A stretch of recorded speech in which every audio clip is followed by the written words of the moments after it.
The numbers are growing smaller, so this means it's more important for us to stand up together, because this is important, and I'm sure we all agree this is so damn important for us right now. It has taken me a while to wake up, sitting on the sidelines, sort of just thinking that it was going to go away, letting the other people solve it. I was afraid to put my face out there. And like I think a lot of people that are out there that are ignoring these sorts of meetings and stuff, we were actually sort of just sitting there hoping that it would all go away and thinking that it's all going to get solved and then things are just going to go back to normal, because I never thought that I would be sitting here questioning what the government's telling me so damn much. And the way that this has woken me up with such a jolt that I am ready to back myself and back our people so hard. I have never felt like such a warrior for a cause. It is a joke. I have spent weeks, it's consumed me now, that I've researched papers and read articles and listened to so many different people from every walk of life. I've listened to every single different way that people can tell me what's going on, and the one thing that I can see, and the one thing that is absolutely proven by science, is we are being lied to. We are being lied to, and people are being fooled, and for the reasons of sometimes I can't figure out why, but it does not matter sometimes. For those people that see the deep truths, you must come back to the front line sometimes and just see and share to people, this is a lie. The rhetoric the government are sharing that say that we must take the vaccine for ourselves, our family and our community, and instilling these mandates under this guise is taking away our freedoms, and it is risking innocent people's lives. People are going around so blindly to the fact of their actual situation. I have family that are in special care, and I do not want these vaccinated people walking in there thinking they're safe and giving my family diseases that they're trying themselves to protect themselves from. If we can just see the truth, we can move forward together as one country united and fight this cause with efficiency. It is absolutely crazy. As you know, we can all get so distracted in everything, and that's why I've spent the weeks gaining a very clear narrative that I wish to share with everybody, and that comes down to the fact, what can the everyday person do when they sit here overwhelmed by the huge issue in front of us, as we question what the government's doing for us, as we question the science behind everything, and as we question the vast array of different views? What can the everyday person do?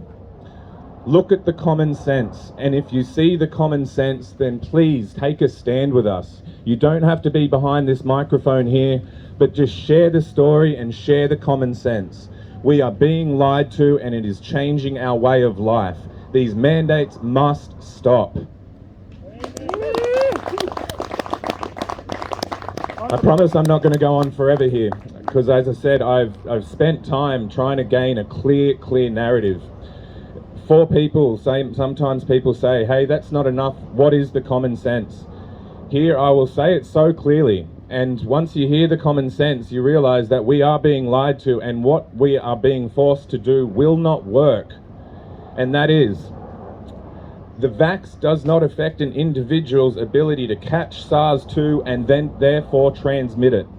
If you are vaccinated, it is for your own personal safety only from developing COVID-19.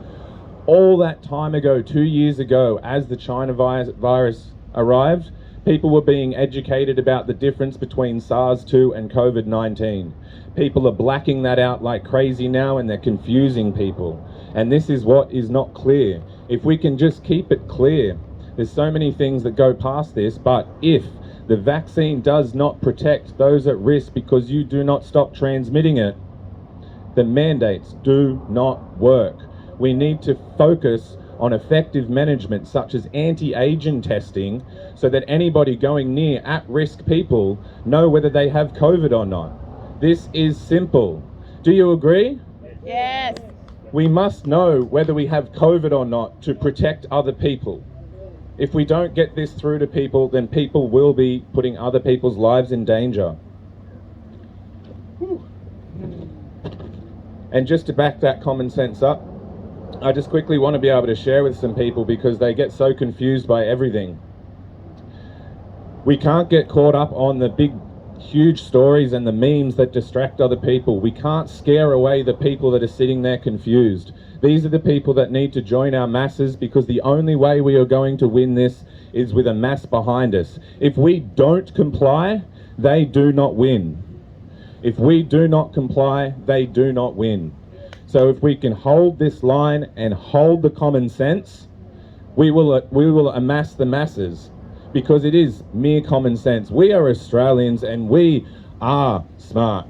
We have lived our life and we have gotten through things before. We can see the common sense. We just need to share it and get it through that government rhetoric. Yes.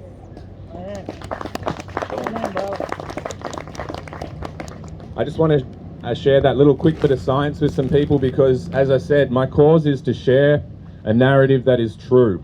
And some people, they just want that little bit of fact. The argument of are unvaxxed a greater risk to the community comes down to three simple things.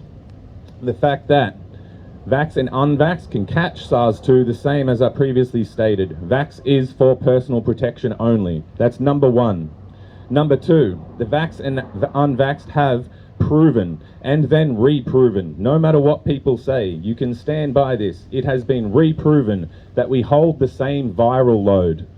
The easy way to be able to see that is the level of how strong our contagiousness is.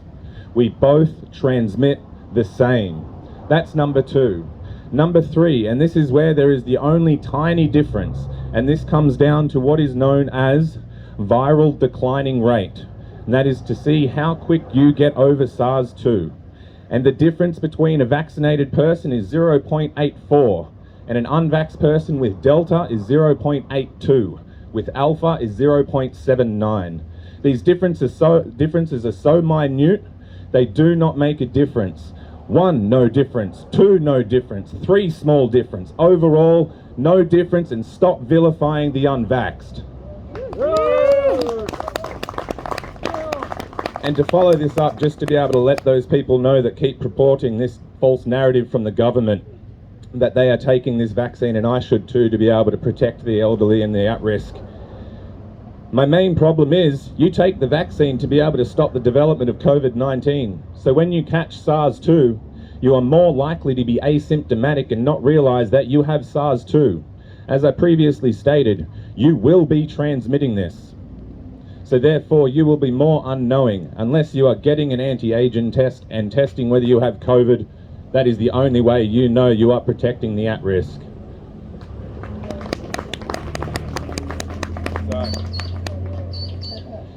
As I get towards the end of this, I just want to also share about you part that almost has brought me to tears more times than anything else in the last 2 weeks as I realise this. These are the lies that we can't ignore. When you wonder why the government lies to us to be able to force something into every single Australian, you have to wonder why. For someone to realise this and ignore is just kind of stupid. So therefore, what did I do? Like a smart Australian, like many of us are, I looked into it. And you can realise that what they are doing, after just buying 151 million booster doses, which is more than 6 per Australian body in this country, they have confirmed that we are walking into the booster regime. We are expected to maintain this booster regime for up to 3 years so far. And this is an absolute joke. Billions of tax dollars that could be spent on local housing, on saving our all sorts of things. I do not even need to go into how many billions of dollars that they are spending on this absolute rubbish, and at the same time not getting the result that they want of protecting our people. This is the joke. Some people say, when it comes to this V passport, well, why is it such a thing? The only way to manage a vaccine regime is with the strengthening of this V passport, this digital vaccine passport. Some people say, oh, you've got a smartphone in your pocket, so you're tracked already. This is the whole point, guys. The government have been trying and fighting to access this sort of data for years, but this is protected under our legislation and privacy laws for good reason. There is good reason that the government can't figure out every single little thing about this and share this to anybody that they believe, because we are in a free and democratic Australia, and this changes everything for us, our children, and the future. And we must take a stand, because from this moment on, nothing will be the same.